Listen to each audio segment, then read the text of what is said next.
Hyper tension خود کوئی بیماری نہیں. ہائی بلڈ پریشر ہوتا ہے موسم کی تبدیلی سے، معدہ اور گردے کی خرابی سے یا کولیسٹرول سے. موسمی حملے سے بلڈ پریشر میں عموماً گھبراہٹ، بے چینی، پریشانی اور موت کا خوف ہوتا ہے. مریض کی دماغی حالت اس قدر معوف ہو جاتی ہے کہ وہ اپنی موت کا دن اور وقت بتانے لگتا ہے. تو اس کی پراپر دوا ہوگی ایکونائٹ نیپلس 200.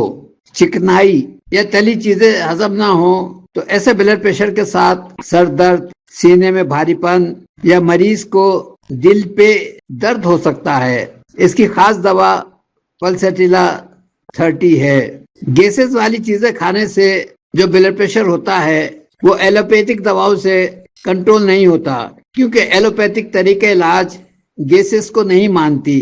جب کسی مریض یا ان کے لواحقین ہائی بلڈ پریشر کنٹرول نہ ہونے کا مشورہ مانگتے ہیں تو میں فوراً لائکوپوڈیم 30 استعمال کا کہتا ہوں.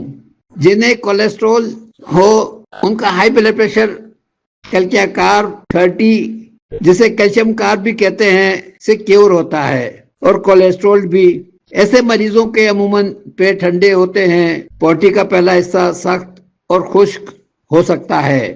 پرانے لوگ بخار کو بگڑنے نہیں دیتے تھے.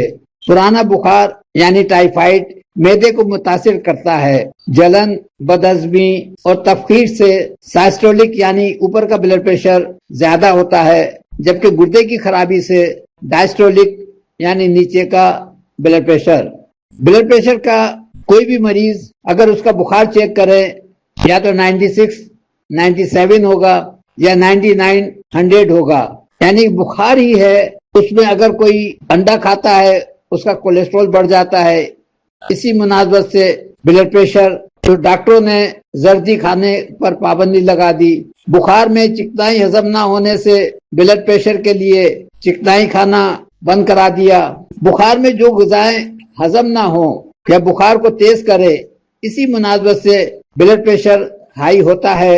ڈاکٹر کو بھی ہر وزٹ پر مریضوں کی بلڈ پریشر کی دوائوں میں تبدیلی یا اضافہ کرنا پڑتا ہے، کیونکہ جب مریض آتا ہے تو اس نے مختلف غذا کھائی ہوتی ہے. ہر وزٹ پر وہ ایک جیسی غذا کھا کر نہیں آتا. اسی لیے ڈاکٹر بھی چڑھ کر کہتے ہیں کہ کھانا چھوڑ دینا، بلڈ پریشر کی دوا نہ چھوڑنا. ایک صاحب جو خود میڈیکل ریپ ہیں ایلوپیتھک دواؤں کے علاج کی غرض سے جب میرے پاس آئے تو انہوں نے بتایا کہ میں بلڈ پریشر کی 11 قسم کی دوائیں کھا رہا ہوں. خیر میں نے کیس ٹیکنگ کر کے پہلے نمبر پہ وائرابیت، دوسرے نمبر پہ یوریبیت، تیسرے نمبر پہ گیسز کی مناسبت سے لائکوپوڈیم 30 سلیکٹ کی.